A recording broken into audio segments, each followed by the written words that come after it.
Didn't They Ask Evans? Episode 6. Chapter 19. A Council of Three. Moira returned a few minutes later. "I got her. I've asked her to come and meet me at a little summer house down near the river. She must have thought it very odd, but she said she'd come." "Good. Now, just where is this place exactly?" Moira described it carefully, and the way to get to it. "That's all right. You go first, and I'll follow on." They adhered to this programme, Bobby lingering to have a last word with Mr. Askew. "Odd thing, that lady, Mrs. Nicholson. I used to work for an uncle of hers, Canadian gentleman." Moira's visit to him might, he felt, give rise to gossip, and the last thing he wanted was for gossip of that kind to get about, and possibly find its way to Dr. Nicholson's ears. "Oh, so that's it, is it, Mr. Askew? I rather wondered." "Yes, she recognised me and came along to hear what I was doing now. A nice, pleasant-spoken lady." "Very pleasant indeed. She can't have much of a life living up at that Grange." "Well, it wouldn't be my fancy." Feeling that he'd achieved his object, he strolled out into the village, and with an aimless air betook himself in the direction indicated by Moira. He reached the rendezvous successfully, and found her there waiting for him. Frankie had not yet put in an appearance. Moira's glance was frankly inquiring, and Bobby felt he must attempt the somewhat difficult task of explanation. "There's an awful lot to tell you." "Yes?" "Well, to begin with, I'm not really a chauffeur, although I do work in a garage in London. My name isn't Hawkins, it's Jones, Bobby Jones. I come from Marchbolt in Wales." Moira was listening attentively, but clearly the mention of Marchbolt meant nothing to her. Bobby set his teeth and went bravely to the heart of the matter. "Look here, I'm afraid I'm going to give you rather a shock. A friend of yours, Alan Carstairs, he's, well, you've got to know. He's dead." He felt the start she gave, and tactfully he averted his eyes. Did she mind very much? Had she been, dash it all, keen on the fellow? She was silent a moment or two. Then she said in a low, thoughtful voice, "So that's why he never came back. I wondered." Bobby ventured to steal a look at her. His spirits rose. She looked sad and thoughtful, but that was all. "Tell me about it." Bobby complied. "He fell over the cliff at Marchbolt, the place where I live. I and the doctor there happened to be the ones to find him. He had your photograph in his pocket." "Did he? Oh, dear Alan. He was very faithful." There was a silence for a moment or two. Then she asked, "When did this happen?" "About a month ago. October the 3rd, to be exact." "That must have been just after he came down here?" "Yes. Did he mention he was going to Wales?" "No." "You don't know anyone called Evans, do you?" "Evans? No, I don't think so. It's a very common name, of course, but I can't remember anybody. What is he?" "Well, that's just what we don't know. Ah, here's Frankie." Frankie came hurrying along the path. Her face at the sight of Bobby and Mrs. Nicholson sitting chatting together was a study in conflicting expressions. "Hello, Frankie. I'm glad you've come. We've got to have a great powwow. To begin with, it's Mrs. Nicholson who is the original in the photograph." "Oh," said Frankie blankly. She looked at Moira, and suddenly laughed. "Oh, my dear. Oh, now I see why the sight of Mrs. Cayman at the inquest was such a shock to you." "Exactly." What a fool he had been. However could he have imagined for one moment that any space of time could have turned a Moira Nicholson into an Amelia Cayman? "Lord, what a fool I've been!" Moira was looking bewildered. "There's such an awful lot to tell, and I don't quite know how to put it all." He described the Caymans and their identification of the body. "But I don't understand. Whose body was it really? Her brother's or Alan Carstairs?" "Well, that's where the dirty work comes in." "And then," continued Frankie, "Bobby was poisoned." 8 grains of morphia. "Don't start on that. You're capable of going on for hours on the subject. It's really very boring to other people. Let me explain." She took a long breath. "You see, these Caymans who came to see Bobby after the inquest to ask him if the brother, supposed, had said anything before he died, and Bobby said no, but afterwards he remembered that he had said something about a man called Evans, so he wrote and told them. A few days afterwards he got a letter offering him a job in Peru or somewhere, and when he didn't take it, The next thing was someone put a lot of morphia, 8 grains, in his beer, only having a most extraordinary inside or something. It didn't kill him. And so then we saw at once that Pritchard, or Carstairs, you know, must have been pushed over the cliff. But why? Don't you see? Well, it seems perfectly clear to us. I expect he hasn't told it very well.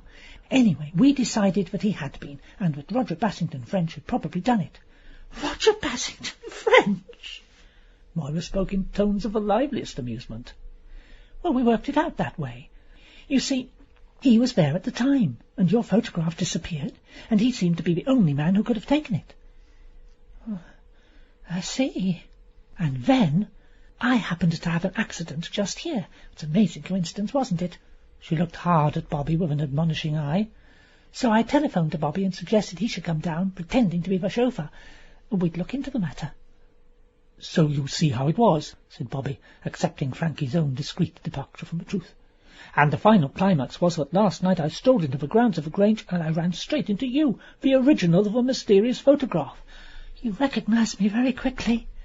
Yes, I would have recognized the original of that photograph anywhere, for no particular reason. Moira blushed. Then an idea seemed to strike her, and she looked sharply from one to the other. Are you telling me the truth? Is it really true you came down here by accident? Or did you come because you suspected my husband? Bobby and Frankie looked at each other. Then Bobby said, I give you my word of honour that we'd never even heard of your husband till we came down here. Oh, I see. Sorry, Lady Frances, but you see, I remembered that evening when we came to dinner. Jasper went on and on at you, asking you things about your accident. I couldn't think why. I think now perhaps he suspected it wasn't genuine. Well, if you really want to know, it wasn't. Oh, now I feel better. It was all camouflaged very carefully. But it was nothing to do with your husband. The whole thing was staged because we wanted to, what does one call it? Get a line on Roger Bassington French. Roger? Moira frowned and smiled perplexedly. It seems absurd. All the same, facts are facts. Roger? No. He might be weak or wild. He might get into debt or get mixed up in a scandal. But pushing someone over a cliff? No. I simply can't imagine it. Do you know, said Frankie, I can't very well imagine it either. But he must have taken that photograph, said Bobby stubbornly. Listen, Mrs. Nicholson, while I go over the facts. He did so, slowly and carefully. When he'd finished, she nodded her head comprehendingly. I see what you mean. It seems very queer. She paused a minute, and then said unexpectedly, Why don't you ask him? Chapter 20. Council of Two. For a moment the bold simplicity of the question quite took their breath away. Both Frankie and Bobby started to speak at once. Well, it's impossible, began Bobby, just as Frankie said, that would never do. Then they both stopped dead as the possibilities of the idea sank in. You see, said Moira eagerly, I do see what you mean. It does look as though Roger must have taken that photograph, but I don't believe for one moment he pushed Alan over. Why should he? He didn't even know him. They only met once at lunch down here. They'd never come across each other in any way. There's no motive. Then who did push him over? Asked Frankie bluntly. A shadow crossed Moira's face. I don't know. Look here, said Bobby. Do you mind if I tell Frankie what you told me about what you're afraid of? Moira turned her head away. If you like. It sounds so melodramatic and hysterical. I can't believe it myself this minute. And indeed the bald statement, made unemotionally in the open air of the quiet English countryside, did seem curiously lacking in reality. Moira got up abruptly. I really feel I've been terribly silly, she said, her lip trembling. Please don't pay any attention to what I said, Mr. Jones. It was just nerves. Anyway, I must be going now. Goodbye. She moved rapidly away. Bobby sprang up to follow her, but Frankie pushed him firmly back. Stay there, idiot. Leave this to me. She went rapidly off after Moira, and returned a few minutes later. Well? It's all right. I calmed her down. It was a bit hard on her, having her private fears blurted out in front of her to a third person. I made her promise we'd have a meeting, all three of us, soon. Now that you're not hampered by her being here, tell us all about it." Bobby did so. Frankie listened attentively. "It fits in with two things.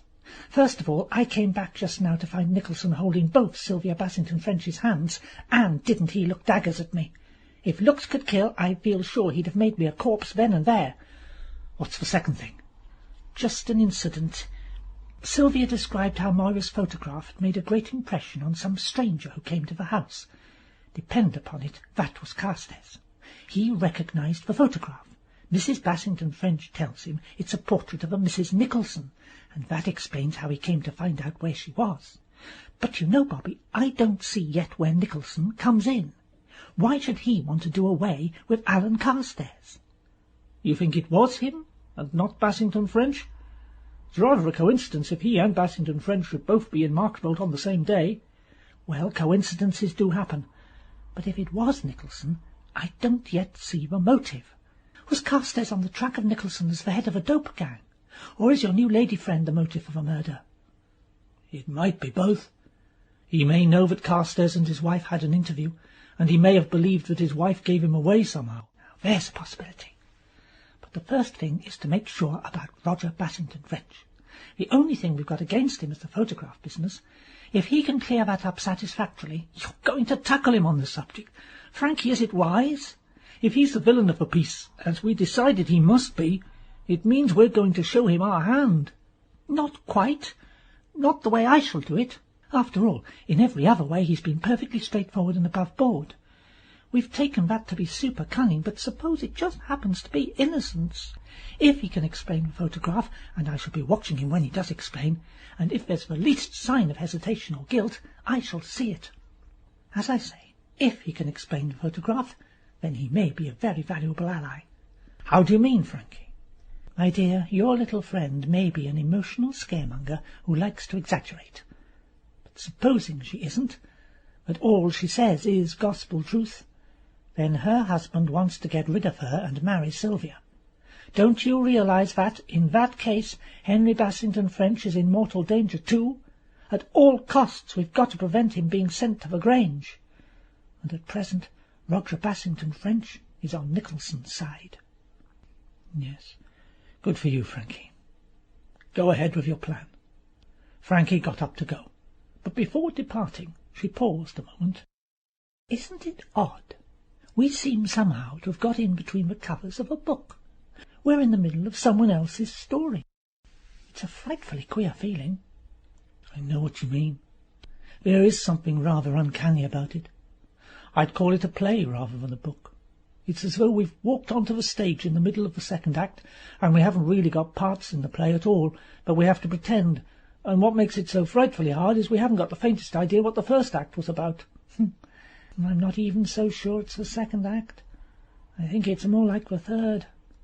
I'm sure we've got to go back a long way. And we've got to be quick, because I fancy the play is frightfully near the final curtain." "With corpses strewn everywhere. And what brought us into the show was a regular cue, 5 words. Quite meaningless, though, as far as we're concerned." "Why didn't they ask Evans? Isn't it odd, Bobby? Though we found out a good deal, and more characters come into the thing, we never get any nearer to the mysterious Evans." "I've got an idea about Evans. I've a feeling Evans doesn't really matter at all. But although he's been the starting point, as it were, yet in himself he's probably quite inessential. It'll be like the story of Wells, where a prince built a marvellous palace or temple round the tomb of his beloved, and when it was finished there was just one little thing that jarred.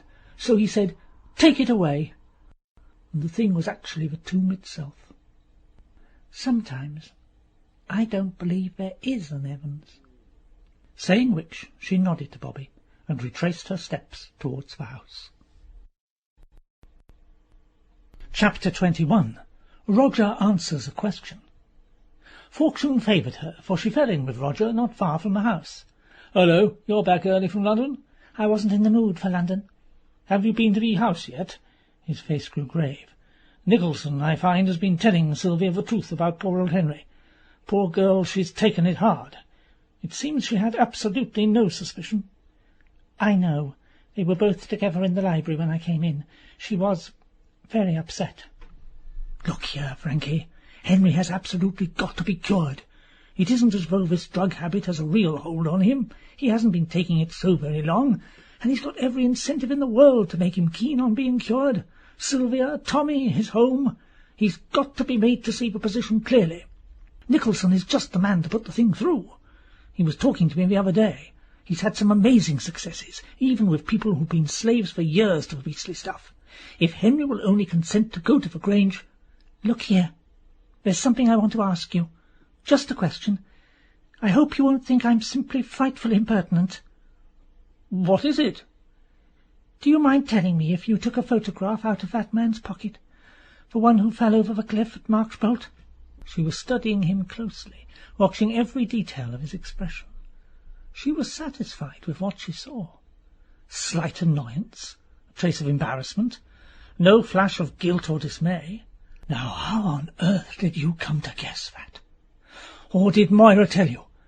But she doesn't know. You did, then? I suppose I'll have to admit it. Why? Well, look at it as I did. Here I am, mounting guard over a strange dead body. Something is sticking out of his pocket. I look at it. By an amazing coincidence, it's a photograph of a woman I know, a married woman, and a woman who I guess is not too happily married. What's going to happen? An inquest, publicity? Possibly the wretched girl's name in all the papers? I acted on impulse. I took the photo and tore it up. I dare say I acted wrongly, but Moira Nicholson's a nice little soul. I didn't want her to get landed in a mess. So that was it. If you only knew. Knew what? I don't know what I can tell you just now. I may later. It's all rather complicated. I can quite see why you took the photograph. But was there any objection to your saying you recognized the man? Oughtn't you to have told the police who he was? Recognized him? Roger looked bewildered. How could I recognize him? I didn't know him. But you'd met him down here, only a week before. My dear girl, are you quite mad? Alan Carstairs. You did meet Alan Carstairs? Oh, yes, the man who came down to the Rivingtons. But the dead man wasn't Alan Carstairs. But he was. They stared at each other. Then Frankie said with a renewal of suspicion, "Surely you must have recognized him." I never saw his face. What? No. Well, there was a handkerchief spread over it. Frankie stared at him. Suddenly she remembered that in Bobby's first account of a tragedy he'd mentioned putting a handkerchief over the face of a dead man. You never thought of looking? Oh, no. Why should I? Of course. If I'd found a photograph of someone I knew in a dead man's pocket, I should simply have had to look at the person's face. How beautifully incurious men are, thought Frankie. Poor little thing, she said. I'm so terribly sorry for her. What do you mean? Moira Nicholson? Why are you so sorry for her? Because she's frightened. Well, she always looks scared half to death. What is she frightened of? Her husband. I don't know I'd care to be up against Jasper Nicholson myself. She's sure he's trying to murder her. Oh, my dear! He looked at her incredulously. Sit down. I'm going to tell you a lot of things. I've got to prove to you that Dr. Nicholson is a dangerous criminal. Criminal? Wait till you've heard the full story. She gave him a clear and careful narrative of all that had occurred since the day Bobby and Dr. Thomas had found the body. She only kept back the fact that her accident had not been genuine, but she let it appear that she had lingered at Merroway Court through her intense desire to get to the bottom of the mystery. She could complain of no lack of interest on the part of her listener. Roger seemed fascinated by the story. Is that really true? All this about the fellow Jones being poisoned and all that? Absolute gospel truth, my dear. Well, I'm sorry for my incredulity, but the facts do take a bit of swallowing, don't they? Look here, fantastic as this whole thing sounds, I think you must be right in your first deduction. This man, Alex Pritchard, or Carstairs, must have been murdered. If he wasn't, there seems no point in the attack upon Jones. Whether the key word to the situation is the phrase, "Why didn't they ask Evans?" or not, it doesn't seem to matter, since you've no clue who Evans is, or as to what he was to have been asked. Let's put it that the murderer or murderers assumed that Jones was in possession of some knowledge, whether he knew it himself or not, which was dangerous to them. So, accordingly, they tried to eliminate him, and probably would try again if they got on his track. So far that seems sense, but I don't see by what process of reasoning you fix on Nicholson as the criminal. He's such a sinister man, and he's got a dark blue Talbot, and he was away from here on the day Bobby was poisoned. It's pretty thin evidence. There are all the things Mrs. Nicholson told Bobby. She recited them. Once again they sounded melodramatic and unsubstantial, repeated aloud against the backdrop of a peaceful English landscape. Roger shrugged his shoulders. She thinks he supplies Henry with the drug, but that's pure conjecture. She's not got a particle of evidence that he does so. She thinks he wants to get Henry to the Grange as a patient. Well, that's very natural for a doctor to do. A doctor wants to have as many patients as he can get. She thinks he's in love with Sylvia. Well, as to that, of course, I can't say. If she thinks so, she's probably right. A woman would know all right about her own husband. Well, granting that that's the case, it doesn't necessarily mean the man's a dangerous criminal. Lots of respectable citizens fall in love with other people's wives. There's her belief he wants to murder her. You take that seriously? She believes it anyhow. Roger nodded and lit a cigarette. The question is how much attention to pay that belief of hers. It's a creepy sort of place, the Grange, full of queer customers. Living there would be inclined to upset a woman's balance, especially if she were of a timid or nervous type. Then you don't think it's true? I don't say that.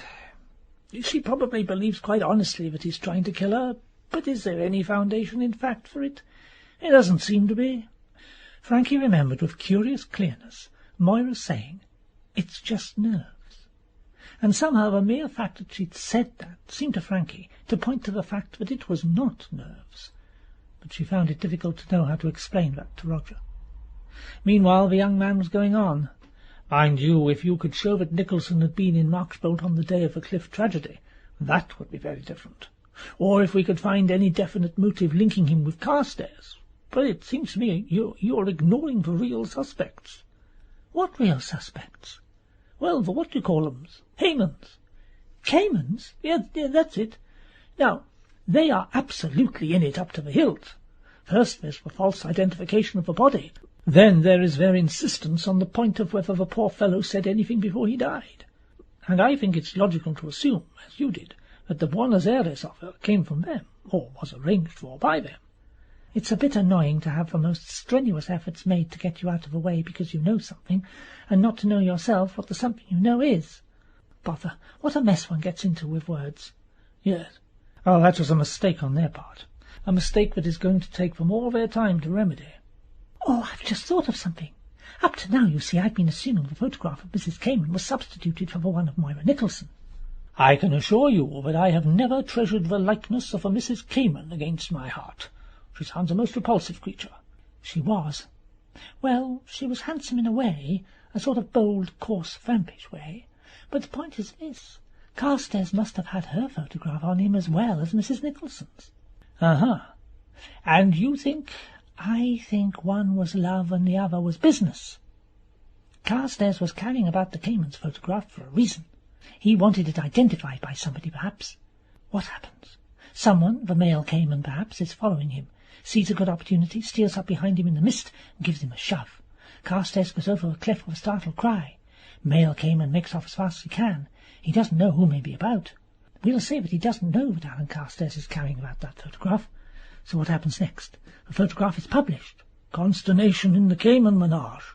Exactly. What's to be done? The bold thing, grasp the nettle. Who knows Carstairs as Carstairs? Hardly anyone in this country.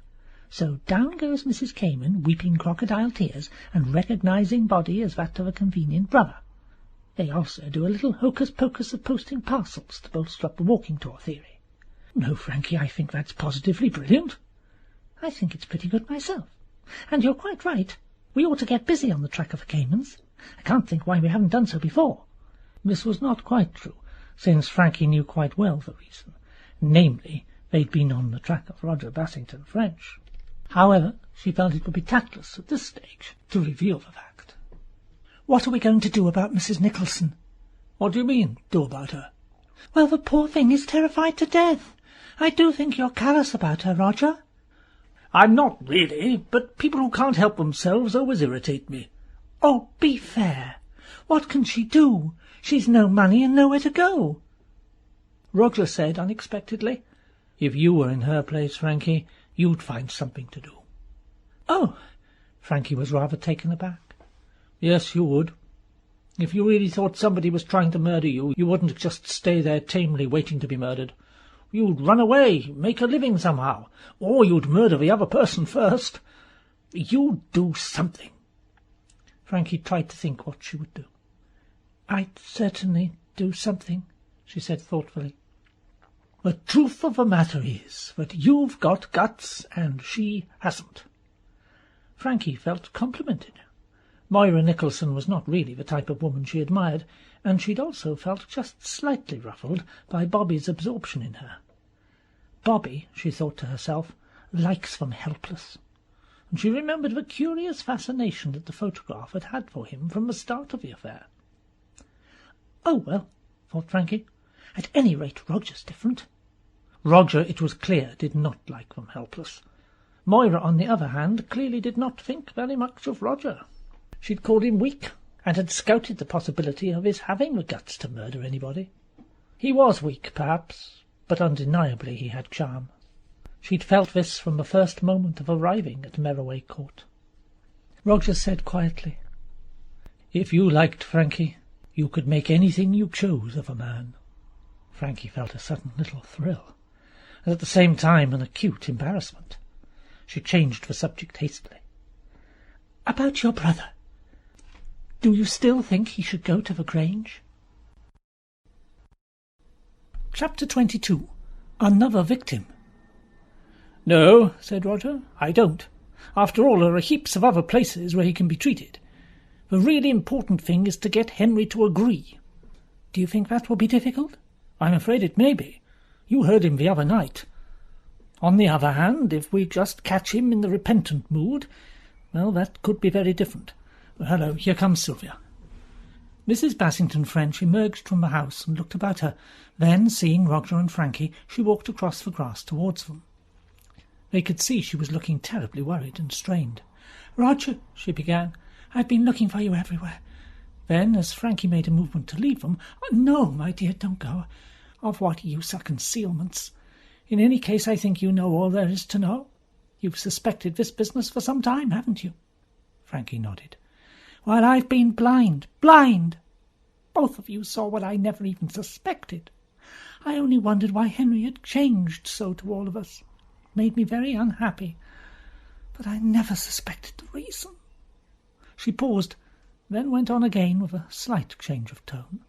"As soon as Dr. Nicholson had told me the truth, I went straight to Henry. I've only just left him now. Roger, it's going to be all right. He's agreed. He will go to the Grange, and he will put himself in Dr. Nicholson's hands tomorrow." "No!" The explanation came from Roger and Frankie simultaneously. Sylvia looked at them astonished. "Do you know, Sylvia, I've been thinking it over. I don't believe the Grange would be a good plan after all." "You think he can fight it by himself?" "No, I don't. But there are other places not so near at hand. I'm convinced staying in this district would be a mistake." "I'm sure of it."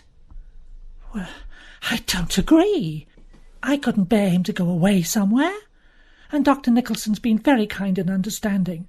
I shall feel happy about Henry being under his charge." "I thought you didn't like Nicholson, Sylvia." "I've changed my mind. Nobody could have been nicer or kinder than he was this afternoon.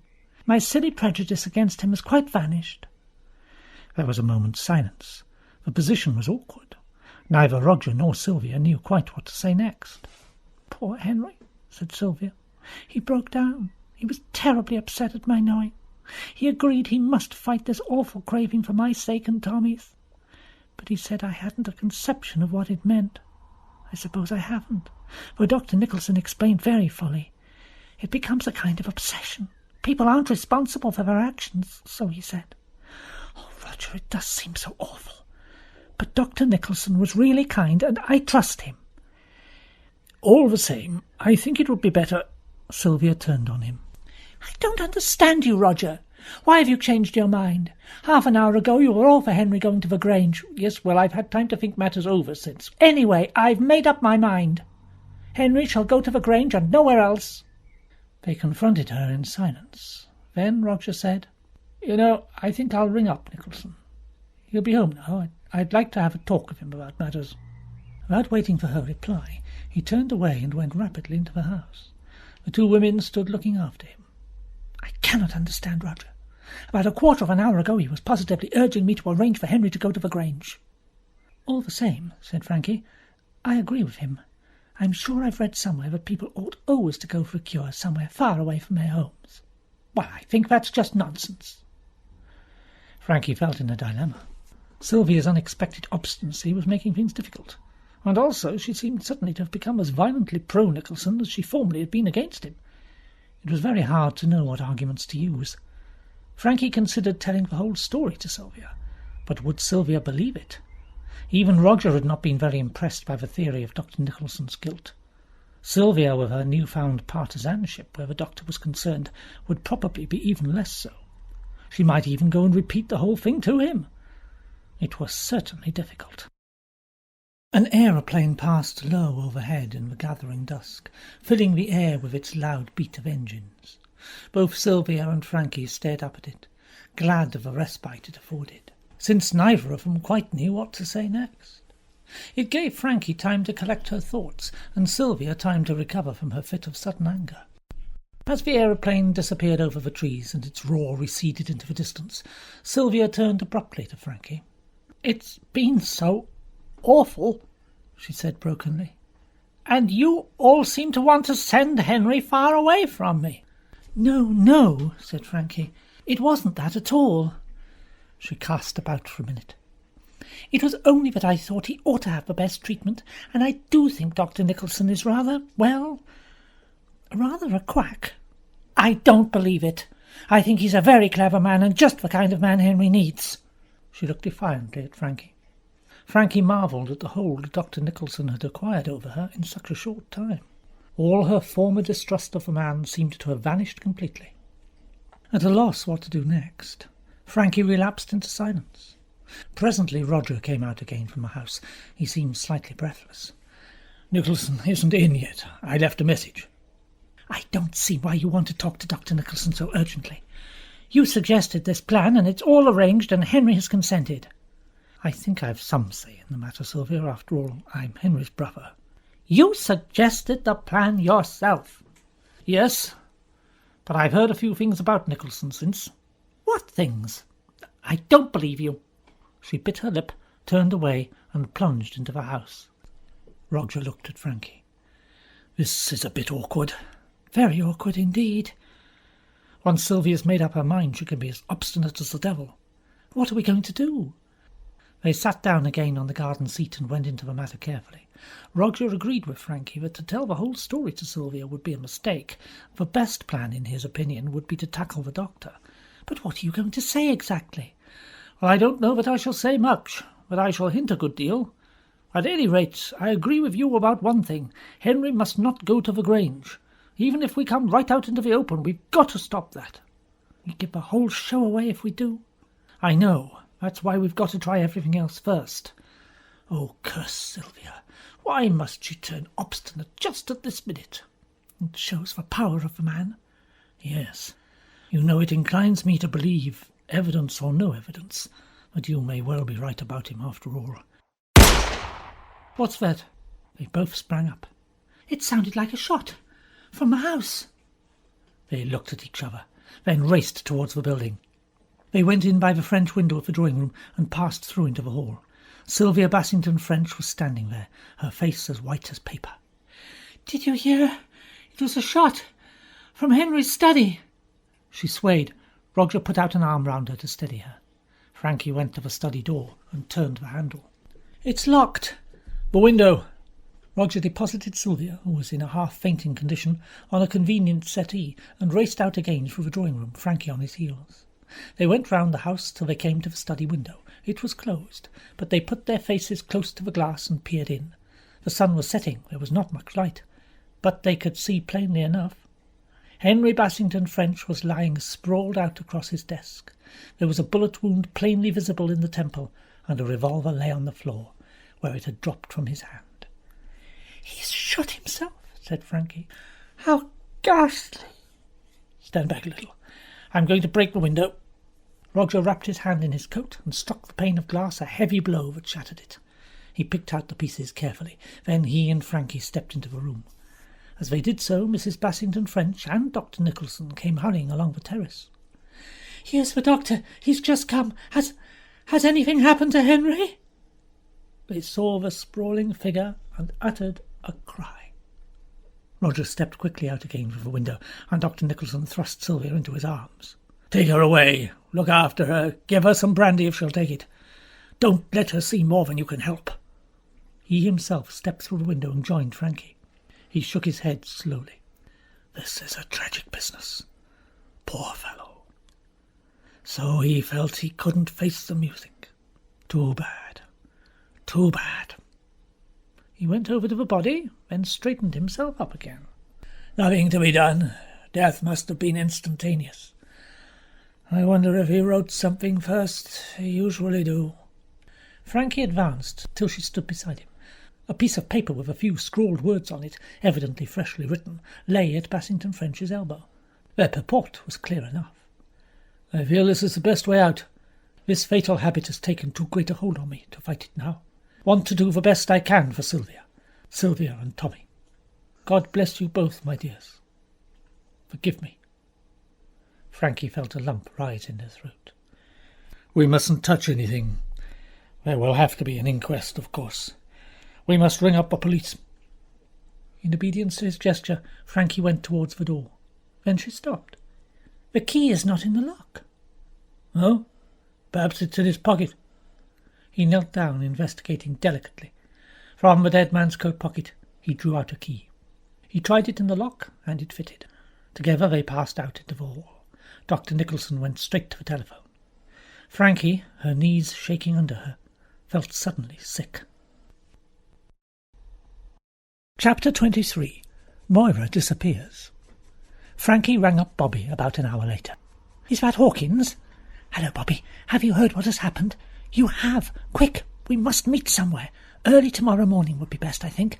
I'll stroll out before breakfast. Say 8 o'clock, the same place we met today." She rang off as Bobby uttered his third respectful "Yes, your ladyship," for the benefit of any curious ears. Bobby arrived at the rendezvous first, but Frankie did not keep him waiting long. She looked pale and upset. "Hello, Bobby. Isn't it awful? I haven't been able to sleep all night." "I haven't heard any details. Just Mr. Bassington French has shot himself." "That's right, I suppose?" "Yes. Sylvia had been talking to him, persuading him to agree to a course of treatment, and he said he would. Afterwards, I suppose his courage must have failed him. He went into his study, locked the door, wrote a few words on a sheet of paper, and shot himself. Oh, Bobby, it's too ghastly. It's grim." "I know," said Bobby quietly. They both sat silent for a little. "I shall have to leave today, of course." "Oh, yes, I suppose you will. How is she? Mrs. Bassington French, I mean?" "She's collapsed, poor soul. I haven't seen her since we found the body. The shock must have been awful." Bobby nodded. "You'd better bring the car round about 11. Bobby did not answer, and Frankie looked at him impatiently. "What's the matter with you, Bobby? You look as though you're miles away." "Sorry. As a matter of fact—" "Yes?" "Well, I was just wondering. I suppose it's all right." "What do you mean, all right?" "I mean, it's quite certain he did commit suicide." "Oh, I see." Yes, it was suicide, all right." "You're quite sure?" "You see, Frankie, we have Moira's word for it that Nicholson wanted 2 people out of the way. Well, here's one of them gone." Frankie thought again, but once more she shook her head. "It must be suicide. I was in the garden with Roger when we heard the shot. We both ran straight in through the drawing room to the hall. The study door was locked on the inside. We went round to the window. That was fastened also. Roger had to smash it. It wasn't till then Nicholson appeared upon the scene." Bobby reflected on this information. It looks all right. But Nicholson seems to have appeared on the scene very suddenly. He'd left a stick behind earlier in the afternoon. He'd come back for it. Bobby was frowning with a process of thought. Listen, Frankie. Suppose that actually Nicholson shot Bassington French, having induced him first to write a suicide letter of farewell? I should think that would be the easiest thing in the world to fake. Any alteration in handwriting would be put down to agitation. Yes, that's true. Go on with your theory. Nicholson shoots Bassington French, leaves the farewell letter, and nips out, locking the door, to appear again a few minutes later as though he's just arrived. Frankie shook her head regretfully. It's a good idea, but it won't work. To begin with, the key was in Henry Bassington French's pocket. Who found it there? Well, as a matter of fact, Nicholson did. There you are. What's easier than to pretend to find it there? I was watching him, remember? I'm sure the key was in the pocket. Well, that's what one says when one watches a conjurer. You see the rabbit being put into the hat. If Nicholson is a high-class criminal, a simple little bit of sleight of hand like that would be child's play to him. Well, you may be right about that. But honestly, Bobby, the whole thing's impossible. Sylvia Bassington French was actually in the house when the shot was fired. The moment she heard it, she ran out into the hall. If Nicholson had fired the shot and come out through the study door, she would have been bound to see him. Besides, she told us he actually came up the drive to the front door. She saw him coming as we ran round the house and went to meet him and brought him round to the study window. No, Bobby, I hate to say it, but the man has an alibi. On principle, I distrust people who have alibis. So do I. But I don't see how you get round this one. No. Sylvia Bassington French's word ought to be good enough. Yes, indeed. Well, I suppose we'll have to leave it at suicide. Poor devil. What's the next angle of attack, Frankie? The Caymans. I can't think how we've been so remiss as not to look them up before. Kept the address Cayman wrote from, haven't you? Yes, the same as they gave at the inquest. 17 St. Leonard's Gardens, Paddington. Don't you agree we've rather neglected that channel of inquiry? Absolutely. All the same, you know, Frankie, I've a very shrewd idea you'll find the birds have flown. I should imagine the Caymans weren't exactly born yesterday. Even if they've gone off, I may find out something. Why, I? Because once again I don't think you better appear in the matter. It's like coming down here when we thought Roger was the bad man of the show. You're known to them, I'm not. And how do you propose to make their acquaintance? I shall be something political, canvassing for the Conservative Party. I shall arrive with leaflets. That's good enough. But as I said before, I think you'll find the birds flown. And now there's another thing which requires to be thought of. Moira. Goodness, I'd forgotten all about her.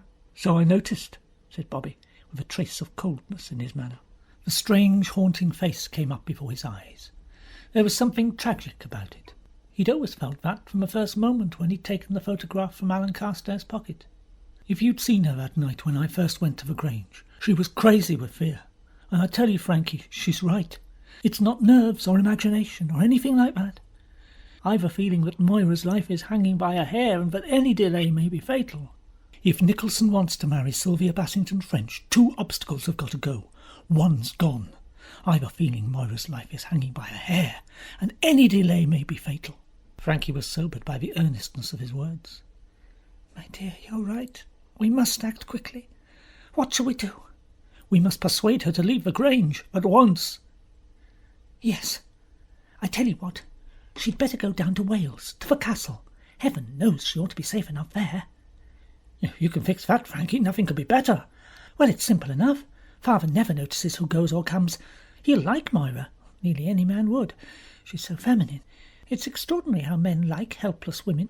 I don't think Moira is particularly helpless. Nonsense.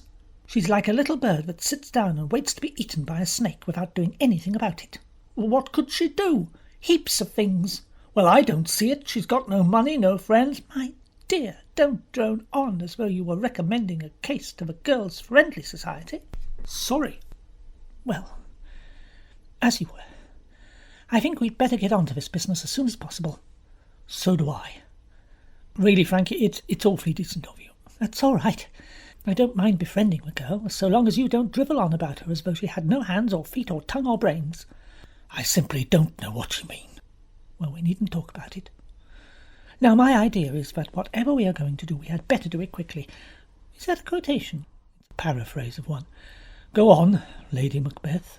You know, I've always thought, said Frankie, suddenly digressing wildly from the matter in hand, that Lady Macbeth incited Macbeth to do all those murders simply and solely because she was so frightfully bored with life, and incidentally with Macbeth. I'm sure he was one of those meek, inoffensive men who drive their wives distracted with boredom. But having once committed a murder for the first time in his life, he felt the hell of a fine fellow, and began to develop egomania as a compensation for his former inferiority complex. You ought to write a book on the subject, Frankie. I can't spell. Now, where were we? Oh, yes. The rescue of Moira. You'd best bring the car round at 10:30. I'll drive over to the Grange, ask for Moira, and if Nicholson is there when I see her, I'll remind her of her promise to come and stay with me and carry her off there and then. Excellent, Frankie. I'm glad we're not going to waste any time. I've a horror of another accident happening. 10:30, then. By the time she got back to Merroway Court, it was 9:30. Breakfast had been brought in, and Roger was pouring himself out some coffee. He looked ill and worn. Good morning. I slept awfully badly. In the end I got up about 7 and went for a walk. I'm frightfully sorry you should have been let in for all this worry. How's Sylvia? They gave her an opiate last night. She's still asleep, I believe. Poor girl. I'm most terribly sorry for her. She was simply devoted to Henry. I know. Frankie paused, and then explained her plans for departure. Yes, I suppose you'll have to go. The inquest's on Friday. I'll let you know if you're wanted for it. It all depends on the coroner. He swallowed a cup of coffee and a piece of toast, and then went off to attend to the many things requiring his attention. Frankie felt sorry for him. The amount of gossip and curiosity created by a suicide in the family she could imagine only too well. Tommy appeared, and she devoted herself to amusing the child. Bobby brought the car round at 10:30. Frankie's luggage was brought down. She said goodbye to Tommy and left a note for Sylvia. The Bentley drove away. They covered the distance to the Grange in a very short time. Frankie had never been there before. The big iron gates and the overgrown shrubbery depressed her spirits. It's a creepy place. I don't wonder Moira gets the horrors here. They drove up to the front door, and Bobby got down and rang the bell. It was not answered for some minutes. Finally, a woman in nurse's kit opened it. Mrs. Nicholson? The woman hesitated, then withdrew into the hall and opened the door wider. Frankie jumped out of the car and passed into the house. The door closed behind her. It had a nasty, echoing clang as it shut. Frankie noticed it had heavy bolts and bars across it. Quite irrationally, she felt afraid, as though she were here in this sinister house, a prisoner. Nonsense. Bobby's outside in the car. I've come here openly. Nothing can happen to me. And shaking off the ridiculous feeling, she followed the nurse upstairs and along a passage. The nurse threw open a door, and Frankie passed into a small sitting-room, daintily furnished, with cheerful chintzes and flowers in the vases. Her spirits rose. Murmuring something, the nurse withdrew. About 5 minutes passed, and the door opened, and Dr. Nicholson came in. Frankie was quite unable to control a slight nervous start, but she masked it by a welcoming smile and shook hands. Good morning. Good morning, Lady Frances. I hope you've not come to bring me bad news of Mrs. Bassington French. She was still asleep when I left. Poor lady. Her own doctor is, of course, looking after her. Oh, yes. I'm sure you're busy. I mustn't take up your time, Dr. Nicholson. I really called to see your wife. To see Moira. Well, that was very kind of you. Was it only fancy, or did the pale blue eyes behind the strong glasses harden ever so slightly? Yes, that was very kind. If she isn't up yet, I'll sit down and wait. Oh, she's up. Good. I want to persuade her to come down for a visit. She practically promised to. Well, now, that's really very kind of you, Lady Frances. It's very kind indeed. I'm sure Moira would have enjoyed it very much. Would have? Dr. Nicholson smiled, showing his fine set of even white teeth. Unfortunately, my wife went away this morning. Went away? Where? Oh, just for a little change. You know what women are, Lady Frances. This is a rather gloomy place for a young woman. Occasionally Moira feels she must have a little excitement, and off she goes. You don't know where she's gone? London, I imagine. Shops and theatres. You know the sort of thing. Frankie felt the smile was the most disagreeable thing she'd ever come across. I'm going up to London today. Will you give me her address? She usually stays at the Savoy, but in any case I shall probably hear from her in a day or so. She's not a very good correspondent, I'm afraid, and I believe in perfect liberty between husband and wife. But I think the Savoy is the most likely place for you to find her. He held the door open, and Frankie found herself shaking hands with him and being ushered to the front door. The nurse was standing there to let her out. The last thing Frankie heard was Dr. Nicholson's voice, suave and perhaps just a trifle ironical. So very kind of you to think of asking my wife to stay, Lady Frances. Chapter 24. On the Track of the Caymans. Bobby had some ado to preserve his impassive chauffeur's demeanour as Frankie came out alone. She said, "Back to Staveley, Hawkins," for the benefit of the nurse. The car swept down the drive and out through the gates. Then, when they came to an empty bit of road, Bobby pulled up and looked inquiringly at his companion. "What about it?" Rather pale, Frankie replied. "Bobby, I don't like it. Apparently she's gone away." "Gone away? This morning? Or last night, without a word to us? Bobby, I just don't believe it. The man was lying, I'm sure of it." Bobby had gone very pale. He murmured, "Too late! What idiots we've been! We should never have let her go back there yesterday." "You don't think she's dead, do you?" "No," said Bobby, in a violent voice, as though trying to reassure himself. They were both silent for a minute or two. Then Bobby stated his deductions in a calmer tone. "She must be still alive, because of the disposing of the body and all that. Her death would have to seem natural and accidental. No, she's either been spirited away somewhere against her will, or else, and this is what I believe, she's still there."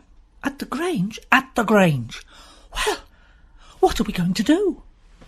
Bobby thought for a moment. "I don't think you can do anything. You'd better go back to London. You suggested trying to trace the Caymans. Go on with that." "But, Bobby, my dear, you can't be of any use down here.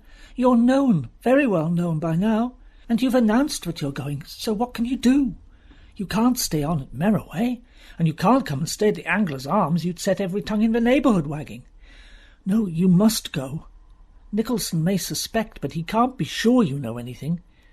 You go back to town, and I'll stay." "At the Angler's Arms?" "No, I think your chauffeur will now disappear. I shall take up my headquarters at Ambledever. That's 10 miles away, and if Moira is still in that beastly house, I shall find her." Frankie demurred a little. "Bobby, you will be careful?" "I shall be as cunning as the serpent." With a rather heavy heart, Frankie gave in.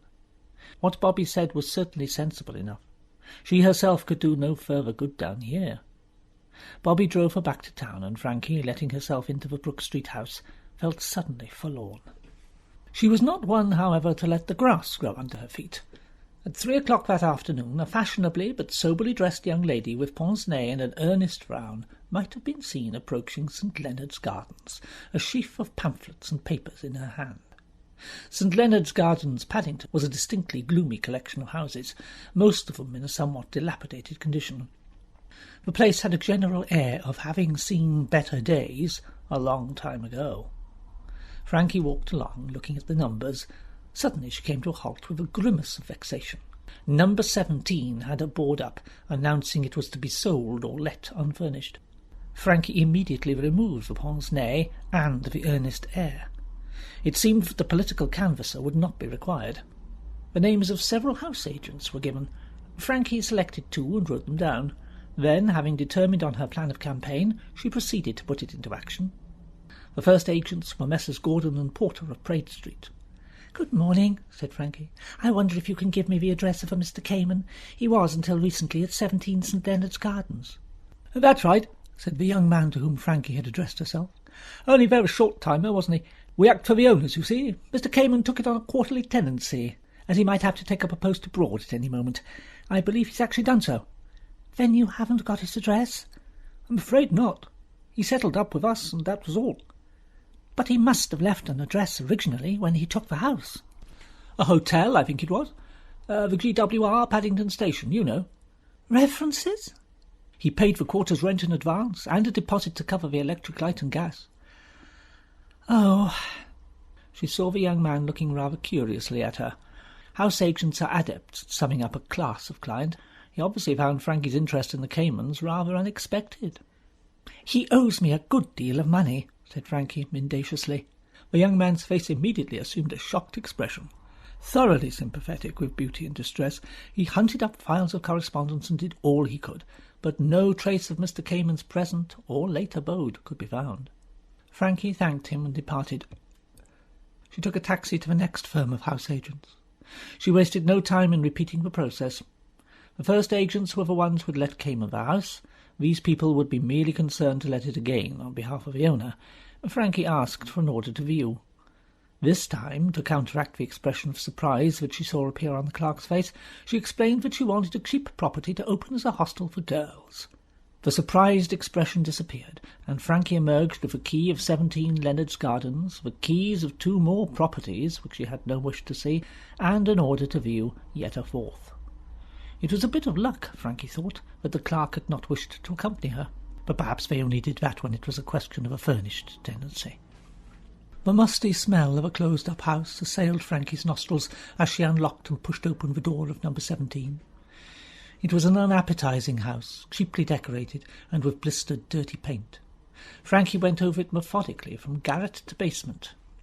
The house had not been cleaned up on departure. There were bits of string, old newspapers, and some odd nails and tools. But of personal matter Frankie could not find so much as the scrap of a torn-up letter. The only thing that struck her as having a possible significance was an ABC railway guide, which lay open on one of the window seats. There was nothing to indicate that any of the names on the open page were of special significance, but Frankie copied the lot down in a little notebook as a poor substitute for all she'd hoped to find. As far as tracing the Caymans was concerned, she'd drawn a blank. She consoled herself with the reflection that this was only to be expected. If Mr. and Mrs. Cayman were associated with the wrong side of the law, they would take particularly good care that no one should be able to trace them. It was at least a kind of negative confirmatory evidence. Still, Frankie felt definitely disappointed as she handed back the keys to the house agents and uttered mendacious statements as to communicating with them in a few days. She walked down towards the park feeling rather depressed, and wondered what on earth she was going to do next. These fruitless meditations were interrupted by a sharp and violent squall of rain. No taxi was in sight, and Frankie hurriedly preserved a favourite hat by hurrying into the tube, which was close at hand. She took a ticket to Piccadilly Circus and bought a couple of papers at the bookstall. When she had entered the train, almost empty at this time of day, she resolutely banished thoughts of a vexing problem, and, opening the paper, strove to concentrate her attention on its contents. She read desultory snippets here and there. Number of road deaths, mysterious disappearance of a schoolgirl, Lady Peter Hampton's party at Claridge's, Sir John Milkington's convalescence after his accident yachting, the Astrodora, the famous yacht which had belonged to the late Mr. John Savage, the millionaire. Was she an unlucky boat? The man who had designed her had met with a tragic death. Mr. Savage had committed suicide. Sir John Milkington had just escaped death by a miracle. Frankie lowered the paper, frowning in an effort of remembrance. Twice before the name of Mr. John Savage had been mentioned. Once by Sylvia Bassington French when she was speaking of Alan Carstairs, and once by Bobby when he was repeating the conversation he'd had with Mrs. Rivington. Alan Carstairs had been a friend of John Savage's. Mrs. Rivington had a vague idea that Carstairs' presence in England had something to do with the death of Savage. Savage had, what was it? He'd committed suicide because he thought he had cancer. Supposing Alan Carstairs had not been satisfied with the account of his friend's death. Supposing he'd come over to inquire into the whole thing. Supposing that here, in the circumstances surrounding Savage's death, was the first act of the drama that she and Bobby were acting in. It's possible. Yes, it's possible. She thought deeply, wondering how best to attack this new phase of the plan. She'd no idea as to who had been John Savage's friends or intimates. Then an idea struck her. His will. If there had been something suspicious about the way he met his death, his will might give a possible clue. Somewhere in London, Frankie knew, was a place where you went and read wills if you paid a shilling. But she couldn't remember where it was. The train drew up at a station, and Frankie saw that it was the British Museum. She'd overshot Oxford Circus, where she meant to have changed, by 2 stations. She jumped up and left the train. As she emerged into the street, an idea came to her. 5 minutes' walk brought her to the offices of Messrs. Spragg, Jenkinson and Spragg. Frankie was received with deference, and was at once ushered into the private fastness of Mr. Spragg, the senior member of the firm. Mr. Spragg was exceedingly genial. He had a rich, mellow, persuasive voice, which his aristocratic clients had found extremely soothing when they'd come to him to be extricated from some mess. It was rumoured that Mr. Spragg knew more discreditable secrets about noble families than any other man in London. "It is a pleasure indeed, Lady Frances. Do sit down. Now, are you sure that chair is quite comfortable? Yes, yes. The weather is very delightful just now, is it not? A St. Martin's summer. And how is Lord Marklington? Well, I trust." Frankie answered these and other inquiries in a suitable manner. Then Mr. Spragg removed his pince-nez from his nose and became more definitely the legal guide and adviser. "And now, Lady Frances, what is it gives me the pleasure of seeing you in my dingy office this afternoon?" "Blackmail," said his eyebrows. "Indiscreet letters? An entanglement with an undesirable young man? Sued by your dressmaker?" But the eyebrows asked these questions in a very discreet manner, as befitted a solicitor of Mr. Spragg's experience and income. "I want to look at a will, and I don't know where to go and what to do. But there is somewhere you can pay a shilling, isn't there?" "Somerset House. But what will is it? I think I can possibly tell you anything you want to know about wills in your family. I may say that I believe our firm has had the honour of drawing up many wills in the past."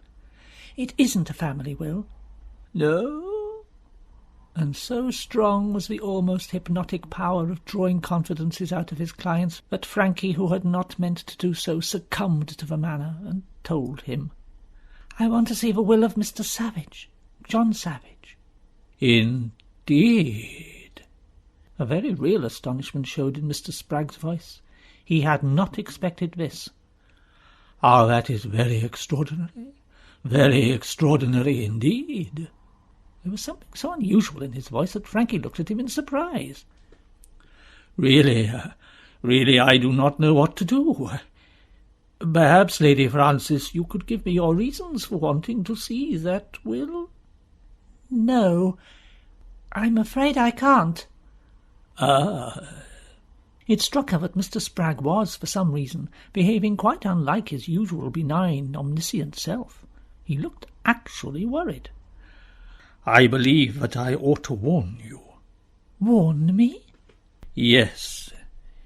The indications are vague, very vague, but clearly there is something afoot. I would not for the world have you involved in any questionable business." As far as that went, Frankie could have told him that she was already involved up to the neck in a business of which he would have decidedly disapproved. But she merely stared at him inquiringly. "The whole thing is rather an extraordinary coincidence. Something is clearly afoot, clearly. But what it is I am not at present at liberty to say." Frankie continued to look inquiringly. "A piece of information has just come to my knowledge." Mr. Spragg's chest swelled with indignation. "I have been impersonated, Lady Frances. Deliberately impersonated. What do you say to that?" But for just one panic-stricken minute, Frankie could say nothing at all.